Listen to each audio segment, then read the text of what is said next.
Welcome to the No Rain, No Rainbows podcast.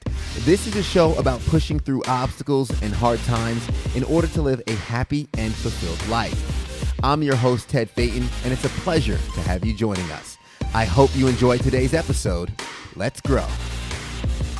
All right, guys, here we are. No Rain, No Rainbows podcast. Can you feel that? The wind in your hair? Yeah, we're flying right now. This is officially the jump. We've taken that leap. We're getting things started. Welcome to No Rain, No Rainbows podcast. I'm going to air it out right now. This is our second time doing this. This is our second time doing this. The voice you're hearing right now is Andrej Suttles. I'll admit, we recorded this before, and we went for how long? It was about 40 minutes? 42 minutes? 45 minutes. And imagine the look on our faces when we get to the end and we realized our camera ran out of battery. our recording equipment ran out of battery. We hit the record button and it says 0, 1, 2. I'm like, wait a minute. All right, guys, what's going on? No Rain, No Rainbows podcast. Glad you're with us today. Andrej Suttles joining me once again. What's going on, man? How you doing, brother? Doing good. Today's topic, we're going to talk about something that we both kind of undertake.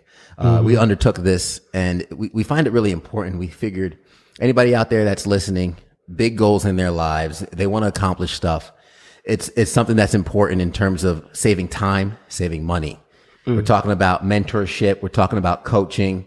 Andrej, you know, both of us, we've been lucky enough to have good mentors in our life, good coaches help us kind of get to our goals. What would you say is the biggest benefit of having a good coach and a good mentor? I would say really it's the amount of time you save and the knowledge you can learn, how much you can grow from it. It's crazy how, you know, I've always been a people person. It's not really about what you know, because who you know is going to tell you what you need to know. So I really think it's the growth aspect of it, just the potential. The word potential is huge. It's that 1%, knowing that having that mentor, having someone he's gonna help you achieve that 1%. You know, do the little things that people may not want to do. Yeah. It is, and I wish I would have done it more, and I wish I would have. I mean, you and Andrej did an episode on it recently about mentoring and coaching and how you can learn decades of wisdom in just a few hours, a few days, just by one conversation. And that's what I'm trying to become, the person that I wanted to be when I was growing up, whether that's on the court or off the court. So giving these guys and girls instructions to help them in their learning curve to be a little shorter and to develop faster, that's been my goal. Yeah. What are some of the biggest obstacles and some of the biggest adversities you faced on the basketball court, other than just the difference in size? Man, the biggest thing was confidence. I don't know where it roots from, but I've never been an absolutely confident person. I think it stems from me having a lack of respect for arrogance. I can't stand arrogant people. So I mistake confidence with arrogance sometimes, and that leads me to not be confident in myself. I'm learning how to battle that. We talked about it earlier, just rewiring certain mindsets. But the biggest adversity for me was just getting a college scholarship. Parties, and then I would, you know, I wouldn't necessarily DJ. I would have like a playlist of the popular songs that were you know, popping at that point in time, and then I would like sneak in one of my own songs.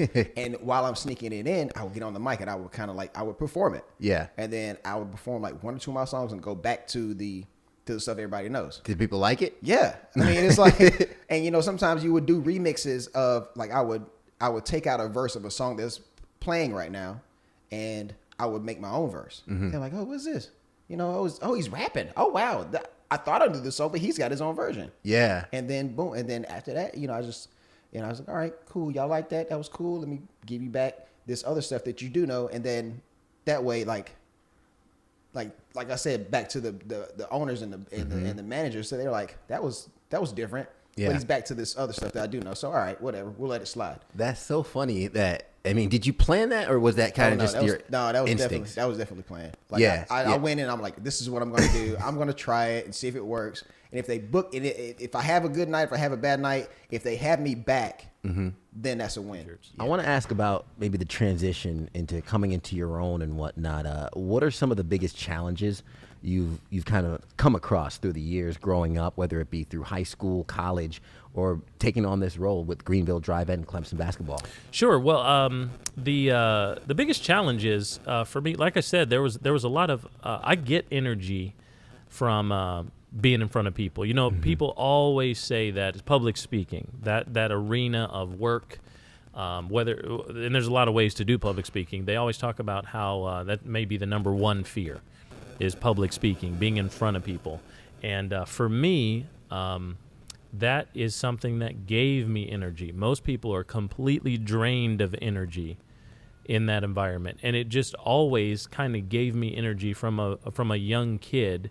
And so first I'll say that, but the biggest challenge is the biggest challenge in that specific environment is going to be, you know, when I thought about being in front of church at 6 years old or something like that, I thought about, man, that's going to be real nerve-wracking for me, and it's going to be really tough. But, man, when other people are doing special music, when the preacher's up there doing his thing, I'm never paying attention to them. You know what I'm saying? So the thing is, people get self-focused. They get worried about what people are thinking of them. And we've all been in an environment where we were nervous for the person up there because they don't feel comfortable. We don't feel comfortable. We're hoping they get through it. We're tucking our head into our, tucking our tail between our legs or something because we're embarrassed for them. Yeah. And I realized that it's not about me. I have to give the people, give the congregation, give the crowd something they're going to enjoy, or else they're going to fall asleep just like me in church. Yeah. So I'm going to have to be good so they enjoy it. So it started out with understanding really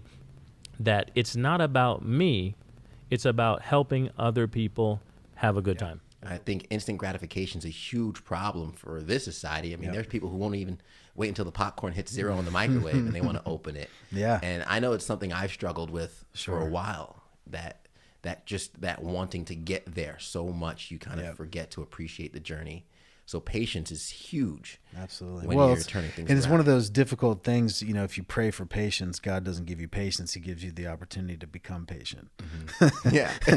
Which can be frustrating at times because you're sitting there like, I told you I need patience, and you just put these obstacles in my way that are forcing me to have to use patience. It didn't enable me to become patient. It enabled me to become patient, right? Yeah. So it didn't enable me to be patient. It put a situation and environment to where I had to become patient. Yeah, no choice. And those are frustrating environments to be. Like, that's a tough place to be. But patience is so important because the lack of it is where all the problems come from. Like, the lack of patience is when you start making decisions that you shouldn't, that you start making, riskier investments than you should. You start going all in on opportunities that you maybe shouldn't because you're trying to do stuff quickly. You're trying to have this overnight success. And I see so many people go downhill just from a sheer lack of patience to wait on the right opportunity for when it presents itself. It's okay to borrow for a minute. It's like music, so somebody's growing up listening to Quincy Jones all their life, right? Or since they were little, and then they start playing the piano. Well, if they don't realize that was good for a time and that's what they cut their teeth on, but eventually they've got to start finding their own voice. And what we do is we get frustrated because we're trying to find a perfect voice and we haven't taken the time to develop it. Oh, man. You know what I'm saying? Yeah. So in other words, we're trying to find the perfect already. But part of that process is just as you took time to, as a little kid, your mama put Cheerios on a little tray. Then you see that little kid just slap their hand down, try to grab it, then it may stick to their hand and goofy looking, they get it. But then they get better and the motor skills start to develop. Eventually, it goes from finger grabbing to it's a bowl with some milk in it and a spoon. Yeah. All the stuff starts building. We're so impatient. And that would be the second thing is we don't, first of all, we don't recognize that it's going to take time and it's okay to borrow for a minute. But the other one is just that patience, really putting emphasis on day to day. The wholeness is, I feel like, what's taken me on my entire journey. And I feel like it's what gotten me through all of the ups and downs and the stresses and kept me positive. I have one thing I was talking to my sister about before I got here is I had a concussion when I was 6 years old. So I have short-term memory. Okay. So I don't remember high school, elementary school. I barely remember college. Oh, wow. Like I'm almost to the point where I'm even starting to forget like when my husband and I first met. Oh, wow. And so that has its challenges. But the great thing about it is that, because, you know, I don't remember the bad, but I also don't remember the good, you know, which is sad because my husband will say things and I'll be like, I got nothing for you. Oh, like, wow. I don't, it's very choice, you know, in its memory. But at the same point, it's allowed me, I think, to stay very positive. Yeah. Like, I think it's allowed me to, sometimes I don't remember all the darkness, so I don't ever reflect on it because you don't reflect on the light. I don't know why we don't reflect on the light. We need to reflect on the light more. Yeah. We reflect on darkness. Like when we go home at night and we lay in bed and we can't sleep, we're not generally going, oh man, I had such a great day. And no, you're like, oh, this person made me mad, or oh, you know, or oh, I remember this, or in anything. And in someone passing, we really reflect on our sadness instead of that person's light. And I feel like if we can start reflecting on our light more, then we could have a positive outcome to our journey. Yeah. What are some of the obstacles you had to kind of get over along the way? Well, we're in a technologically advanced society now, so I mean, it's exactly what we're doing right here. I really think you have to kind of like think outside the box, and everything's been done these days, you know, so I think that's the biggest hurdle, is trying to be creative and unique. And it's a funny concept because a lot of people get it wrong and they try to overthink it, but at the end of the day, you just got to be you. Yeah. Like, you are unique, you are loved, and this is who you are, and you need to share that with the world. Don't try to be something you're not, because then you're just going to fall under another one of these categories. You're not going to be unique. So I think that's the most challenging part of what we do as artists, is to really stay true to your art and just make sure that just block out all the noise, because there's a lot, you know, like there's a lot of influences around you being like, oh, this is popular now, maybe you should go this route, and that's always going to happen.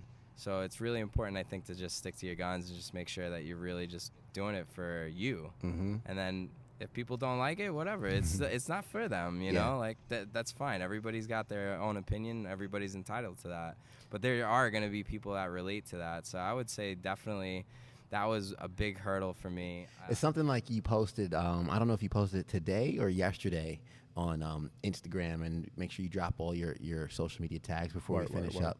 But you posted something that's like, whatever you have or don't have is the result of repeated habits. Yeah. Talk about that. Period. I mean, and so it's true, because if I have a wife, because I repeated the habit of taking her on dates. Yeah. You know? And she won't let you stop. Right. And now I can't stop. But, you know, so I think when it comes to being a badass human being, one, we need to recognize our habits. And so I think there's no such thing as a good habit or a bad habit. There's only habits that help you towards a vision, or they keep you from your vision. And so I think it gives us power to look at things and say, you know what, there is no such thing as good and bad anymore. Yeah. The only thing I have is empowering or disempowering. And the only way that I can distinguish whether something is disempowering or empowering is to actually get clear on a vision, is to actually get clear on who that person is, or actually get clear on what my life's supposed to look like. And if I can get clarity on that, if I can, you know, make a list of the things I want. Like, a lot of us walk around just saying things we don't want. Yeah. And then we walk around and we ask God for these things, and we say, oh, I don't want to get stuck in traffic. Instead of saying, I want to get there on time, it's I don't want to get stuck in traffic. So what happens? You get stuck in traffic, right? And so, you know, I think that's the whole kind of, like, in a nutshell of just how it rolls. Yeah. What challenges do you feel right now? Do you feel any? Well, I can tell you this. I'm 42 years old now, and I used to be a very shy person. I don't know if it was based on things that have happened, circumstances, or just innate. I used to be very shy. There's other insecurities. Obviously, we talked about me being a gay black man, you know. Yeah. There's a time where I was ashamed of that.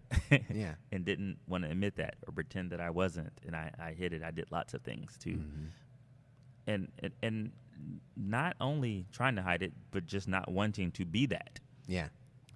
So out of all the things that I've gone through, including losing my vision, I feel life is too short to just not be who you are, what you are, how you are, the way you are. And so with that being said, I'm proud to say that I'm very comfortable with who I am. So I don't feel a lot of restrictions. But when you put so much work in and the fruits haven't really kind of come out yet, you're like, where are they? Yeah. Man, there's a lot of examples of that. And that's the struggle that I think puts a lot of pressure and creates who you're becoming. And even as an artist, back then, for instance, my skills, if you will, were much slower too. And now I've learned to become a very prolific artist, which is really important. But I wouldn't have really thought it was needed, on the level that my eyes are opened up to now, and back then, I might think, oh, I could do that. I could do this amazing piece. Yeah. But is it going to take you a month to get it done? And then what are you going to sell it for? And all those kinds of things. But that's not meant to be, I guess, discouraging. It's really meant to honestly be, look, if you're willing to put it in, you might have to do it longer than you wanted to, at times, or you just don't even know. And there are those spots where you want to stop. The other side of that was actual physical draining. So another part to that I didn't mention was, even though I was driving the fuel truck like that every weekend, about 45 weekends out of the year, I was driving part-time a tour bus on the weekends that I was singing in the group with. Wow. So I didn't drive it solely. All the guys did. But that meant, rounds that we would literally get up, and this is probably dangerous to think of, but we'd literally, one guy would be on the steering wheel and would like kind of just let go, get up, and the next guy would sit in the chair, take over, and he'd go lay down. And it was just to keep going. We went to Canada one weekend for a weekend of performances, and then drove back. And then I went out of there, literally hopped into the fuel truck that was at the same house where it was parked, and then worked that day on Monday. So those, it got to a point to where I couldn't drink enough Monster and, or do anything. And I was starting to just fall asleep and things like that. And there were some scary moments for me that were like wake up calls, if you will. No pun intended. In that sense of like, man, I don't know how much longer I can do this, but I knew I had to at the time. Something that one of my favorite theologians, Dietrich Bonhoeffer, said is that instead of seeing the world as I can either do this or that, that we should recognize that we can always do otherwise. Yeah. That no matter what we see as an absolute dichotomy, that we're probably just not looking hard enough at finding different ways to go forward. Yeah. And I think that, in the theme of No Rain, No Rainbows is to recognize not simply that, we need the rain in order for the rainbow to occur. Right? Actually, this is a potentially dangerous, what philosophers would call theodicy, where we end up sort of justifying evil in the name of some sort of eventual good. Okay. I think instead what we recognize is there is rain and there are rainbows. And the fact that both of these are part of the experience of the external world invites us to recognize that it's not like we have to endure the rain to get to the rainbow. But maybe the rain, when you're thirsty, when you're hot, when you're exhausted, is the beautiful part. Wow. Right? Such that we end up relating to these different dynamics in ways that allow both of them to speak to us, given different stories, given different histories, different perspectives. Not thinking that your account of the world is, in fact, just what the world is. Yeah. So the rain and the rainbows at different times can serve different purposes and can both be beneficial in their own regard, is what you're saying. Rainbows rarely help flowers grow. Wow. Yeah. I always table it with a little bit of practicality. So I believe in believing in your gut. I believe in, if you got an idea, following it through. But I also believe in making sure that there's a market for your idea or an immediate way. It's kind of like it was asked in a different way, but people are like, well, how did you know to start, Radical, and what made you take that? Well, I had 2 clients that said, "Hey, go do your own thing," and and what they were willing to pay me would at least pay me what I could, so I could pay my bills. Yeah. And so it was practical, and it's y'all. like I didn't just go, man, I have this idea. I think if we focus on content and we do radical stuff and like we get in digital and like we make it affordable for small to medium business. Yeah, that was all the idea, but I wasn't gonna. I needed some. I got babies to feed, and a wife and a house and all those things. So, it wasn't that I wasn't willing to take 2 steps back to take 12 forward, but I wasn't going to take 12 back to take 14 forward. Yeah. And sometimes, when I get asked that question, it's like easy. Yeah, man, you got to go all in. You got to give it all up. You got to do it. No, you got to be a little more practical than that. You got to test your concept a little bit. Make sure you've got a market. If you're going to go all in, whether it's an idea, and if you can do it moonlighting, by keeping your income and do all things, do it that way. Yeah. The reason it offended you is because there was some truth in it. Or it struck a chord in what you believe about yourself deep down. Yep. And it may not be true, but it's what you believe. That's better articulated. And that, we could get into it. I'm white, you're black. Yeah. We're in the South. We both walk into different places. We get viewed different ways just because of the color of our skin. Yeah. And I have seen things with my African American friends. I have seen things they've had to deal with that I haven't had to deal with. I haven't had to deal with it. But I've seen the ones that handle it with grace because they know the truth. Yeah. And trying to control someone outside of you or trying to control a situation outside of you is the very definition of worry and anxiety. It causes all worry and anxiety trying to control that. When you can really look inward and go, wow, that offended me because maybe I believe I'm less. Yeah. Or maybe I believe something different. And we can grow through those things, right? I love getting offended. Yeah. You think that's something that you have to train to work at, or is that something you have to develop, or that is definitely that's both one thing that can be put into you, and one thing you have to ultimately develop for yourself. Because for me, during that time, I had lost the positive voice in myself. Because when I was a kid, I was fearless, and I thought I was the man. You know what I mean? Yeah. To a certain degree. And that was partly because, my mother, she put that in me. Every day she called me like a genius. Oh, you smart. You going to be this, you going to be that. But, as life goes, the more you grow up, the more experiences you have, the more you start to doubt yourself. Yeah. So that was a large part of my life where I had lost that positive inner voice.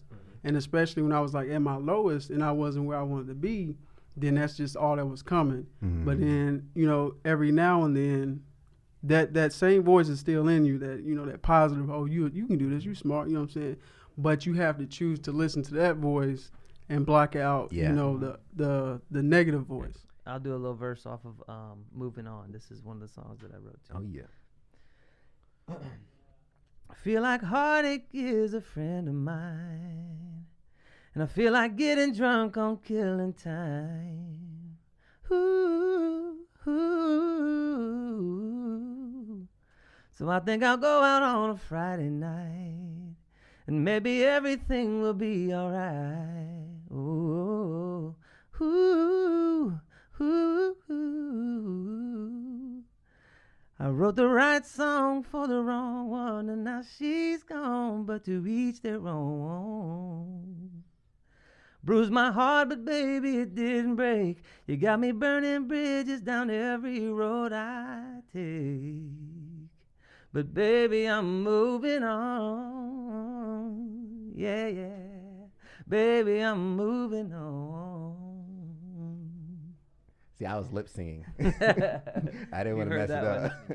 we talk about no rain, no rainbows. Ironically, it's raining now, and I do want to kind of give a little bit of time to what we're currently all going through and experiencing, especially not just in Greenville, South Carolina, but this is a worldwide pandemic in terms of COVID-19, and it's really hit the service industry hard in Greenville, South Carolina. And of course, you having these 3 restaurants that you're pouring into. What has the past couple of weeks been like as you kind of really try and make these calls day in and day out? Well, the one thing they will never teach you in business class is what to do in case of a pandemic. What I tell everyone when we're kind of making notes and, every day we're changing philosophies, we're changing things like, well, this is my first pandemic, so you're gonna take it day by day. Yeah. You have to evolve daily. Right now we're streamlining our menus because we're basically all three restaurants are glorified food trucks is all we are right now. You can't come in. We're serving from a window, or we're coming out and giving you food. So each restaurant I'm breaking down, well, what is the best thing I can do for customers? What's the fastest thing I can do? Because I can no longer run with 5 guys in the kitchen. Our sales are going to be down 80, 90%. You go from Sunday brunch of doing 400 covers to 40. You have to adjust. I still want to do brunch at Southern Saturday and Sunday. I'm trying to bring brunch curbside. We were doing mimosas, champagne and orange juice for people to take home. So just hey, we're still here, and we're going to be here when this is over. But we still want you to enjoy our brunch. Me being who I am, I hear the EQ, the IQ, and the AQ. Can I successfully practice all three? You already do. The main thing is people don't tap into the AQ. That's the main thing, because again, you're really unaware of it until you're exposed in it or you're thrown into it. It's like hiring a physician, let's say a surgeon. He has the intellect because he's had extended years of schooling, he's credentialed, he's licensed, he knows what he's doing. He has the IQ for that. When it comes to helping the family of who he's going to be operating on, keeping them level-headed, keeping them balanced, keeping them in a space to where they trust him in his hands, being that this is my profession, this is my craft, you can believe that I'm going to take care of your son or your daughter.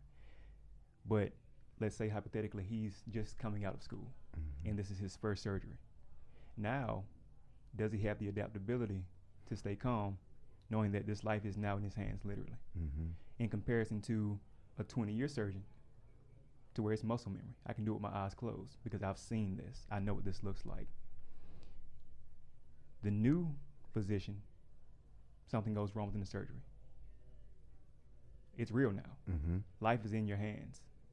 Can you stay grounded in that? Because you've never seen that. Can you adapt to that? Yeah. Can you stand on your studies? Can you stand on your experience? Can you stand on what you know for a fact will work if you stay true to it? That pressure, in comparison to a 20-year surgeon, I've seen this before. We're going to come out of this high-fiving. Yeah. Like, that's AQ, just staying grounded. It's like I mentioned, as the emotions, as life, and everything in between fluctuate, the only thing that should be stable within that is you. And one thing I've learned more of reading the last 2-3 years than the 5 years I got 2 degrees at Furman. And that's not a knock on Furman, man. It's just so much wisdom out there. And one thing I learned, if it doesn't challenge you, it won't change you. And some of these books, man, I'm reading them and I'm feel like I'm getting punched in the face, like it's a gut check, Yeah. And how I started reading again, man, through mentorship, man. A guy just said, hey, like, you want to be, I'll tell you this. I was telling a guy I want to be successful. The first book he gave me was The 5 Love Languages. This pink book. Yeah. And I said, hey, man, I'm telling you, I'm trying to make money. Yeah. And he said, first of all, holistic mentorship, right? If you're making a bunch of money, but you're not happy at home, what's the point? What am I teaching you? I'm a coach. I'm a skill coach. I'm teaching you one skill. I'm not a mentor.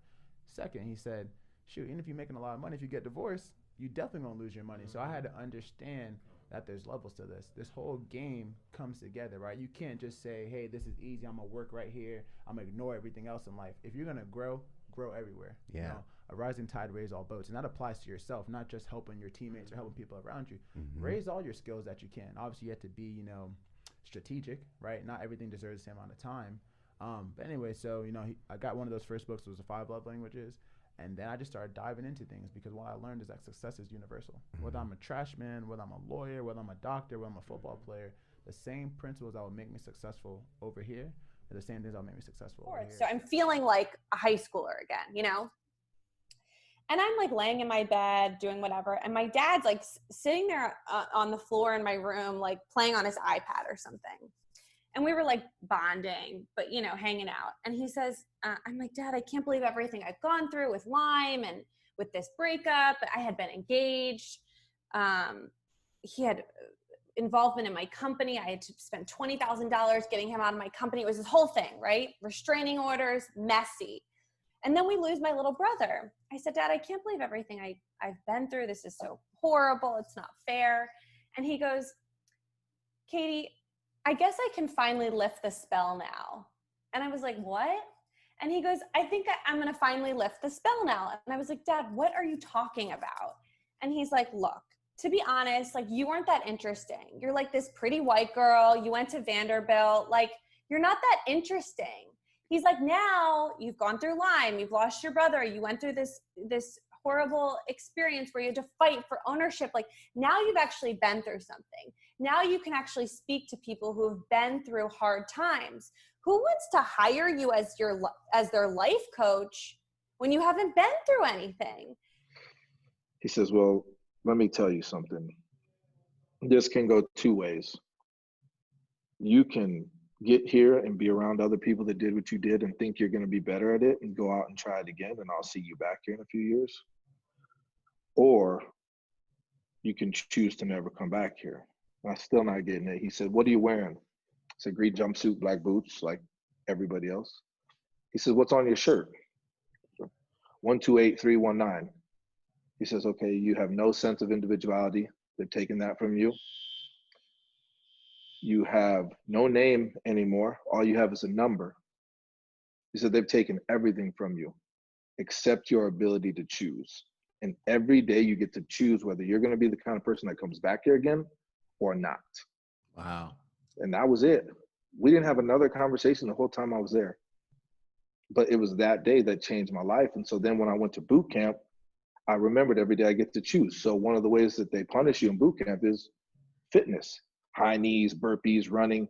And dudes would be in there because you got street dudes, right? They're, oh, I hate this. And like, it had a 60% failure rate. 42 of us started, 14 finished. Wow. But me, I would be like, oh, this is just working out. This is fine. I'll work out as long as you need me to if it means I get to go home sooner, right? So, but then those little details, like I'd never paid attention to that in my life. I was just kind of running through life. So phase one of that boot camp, they really try to break you down because obviously if you're in prison, something's broken. So they try to break down who you are. And the way they do that is if there's 40 of us standing on line at attention and the dude at the end scratches his nose, everybody pays for that. So after a while, you start to learn, oh, the things that I do have a ripple effect. They affect people besides just myself. Got it. Never thought about that before. Taking pride in something as simple as the military fold on your bed, how you fold your clothes, like that little bit of pride in those details are the things that are going to change your life because everybody's focused on hitting a home run, right? Singles will get you there. Doubles will get you there.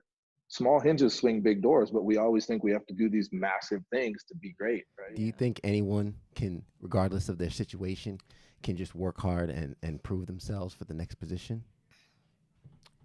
Well, you got to work. There's no doubt about it. And you got to show that you are interested in it.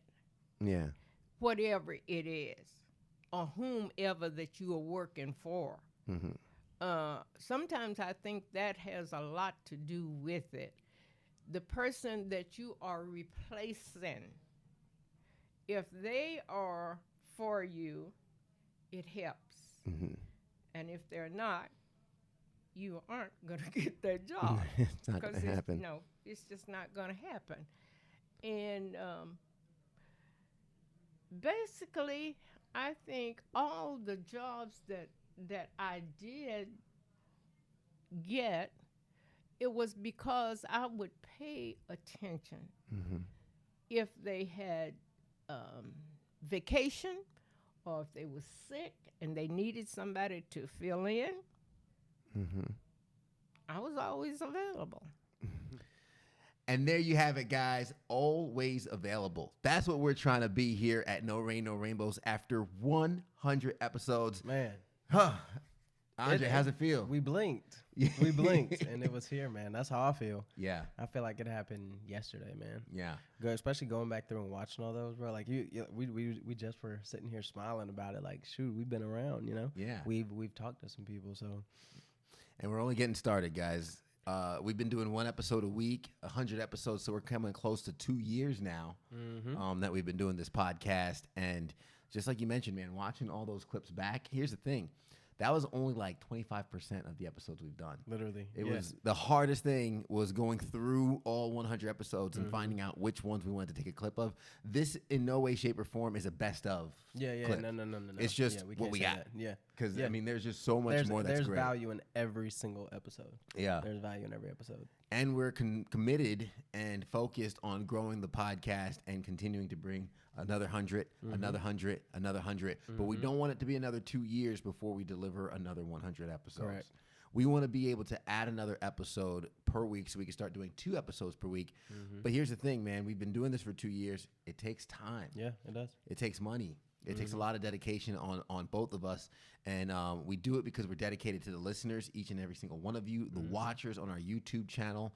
And a lot of folks might have enjoyed the content, and we appreciate that. You want me to say it? I'll say it. Go ahead. You know I'm going to say it. We need y'all's help. We need y'all's help, guys. I mean, we can sugarcoat it all we want, but we need y'all's help. Yeah. You know, and I feel like we typically are humble men. We don't like to ask for help, but hey, man, we've got to humble ourselves and say we need help. Yeah. You know, because we want to provide even more value for you guys, and we won't be able to do it without your help. Yeah, and there are multiple ways you can help. First and foremost, if you're already a listener, make sure you hit that subscribe button. Yep. Make sure you subscribe to the podcast, whether you're on iTunes, on Spotify, we're on Podchaser, Stitcher, we're on all the platforms. We're actually looking at more platforms that we want to put the podcast on. Reach out to us. Let us know your favorite platforms. Like That's step we one. can't know everything, you know, but we will learn. You know what I'm saying? We're down Google to learn. Podcast, we're on that as well. Step 2 is leave a review and a rating. We want to start shouting out some of you that rate our podcast. And I'm not asking for 5 stars. I'm asking for an honest feedback. True. This is a 5-star rated podcast, which we are proud of and we like. But we do want your honest feedback on how we're serving you, how we're serving your needs with the podcast, and how we could even continue to improve it. So that's the second way you can help. Yeah. The third way you can help is monetarily. We have a Patreon page. Yep. A lot of folks might not know about that, but every guest that we have now, as they come on, we get some extra content from them. We get a little bit of an extra discussion from them, and that goes exclusively to our Patreon listeners. For as little as $1 a month, you can get access to that audio as well as other pictures, and we have some other features and some other perks that we're going to be rolling out in that as well. Yeah, man.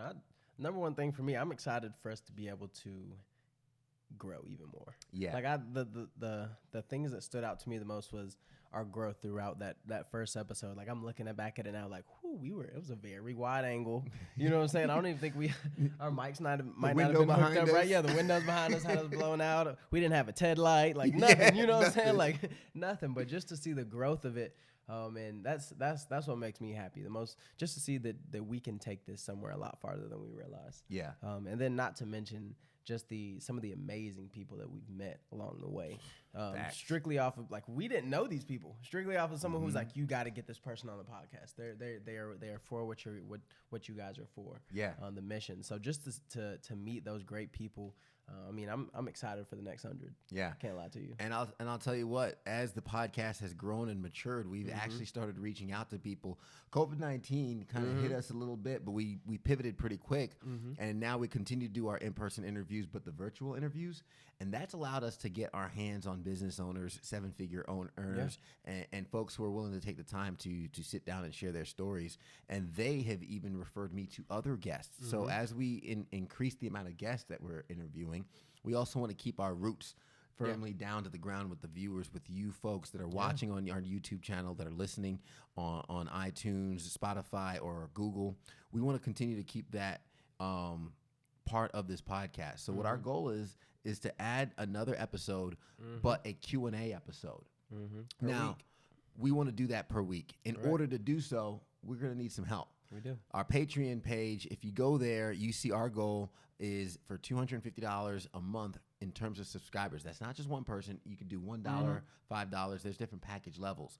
But once we get to that goal of $250 a month and we have the ability to hire an assistant that can help us with the post-production on this, we in turn will be able to add an extra episode each week and actually open up the lines of communication between their listeners that are not just in South Carolina, not just in New York, not just in California, but France, Germany, Portugal. We see the analytics, and we've seen the little breadcrumbs that kind of sprinkle all over the place. Canada. So we just want to thank you all for listening, not just across the country, but worldwide. And we want to have that support. And don't forget to share this with somebody. Share this video, this 100 episode recap as an intro to what No Rain, No Rainbows is all about. And then they could dive into the individual episodes if they want to afterwards. For those of you guys that are watching wondering, okay, so who are you two? Because we never introduced ourselves. Andrej Suttles, executive producer. Tell them about yourself really quick. I'm Andrej Suttles. I run a production company here in Greenville, South Carolina, Subtle Solution Media. I'm also a live event coordinator here for a men's conference called The Modern Man, something I'm very proud about here. But yeah, I'm just regular old dude at the end of the day, just like you, trying to share, trying to, connect people, be that resource for somebody. Trying to be great, right? Right? Let's be great. You know what I say. Let's be great. Always. Ted Phaeton, the host of the podcast, and of course, also founder of the Modern Man Group, men's conference here in South Carolina, something else we work together on. Also, morning anchor meteorologist for Fox Carolina in Greenville, South Carolina. I'm a dog dad. I'm a fiance, soon to be husband, and I'm blessed with where I've seen my life go. I'm excited to see where it goes. You've heard part of my story in the first episode of this podcast if you listen to it. And, we've had our fair share of rain. We've had our fair share of rainbows. And we know we're not done with the storms yet. So we intend to keep this podcast going. And we'll leave you guys with that. Like we always say at the end, everybody wants the sunshine, but they don't want the rain. But you can't get the pleasure without a little pain. Let's grow. The No Rain, No Rainbows podcast is recorded at Camaraderie, a collective workspace in Greenville, South Carolina, right off the Swamp Rabbit Trail. If you're looking for a place to grow your business, network with other professionals, and establish your own workspace, Camaraderie is the place to do so.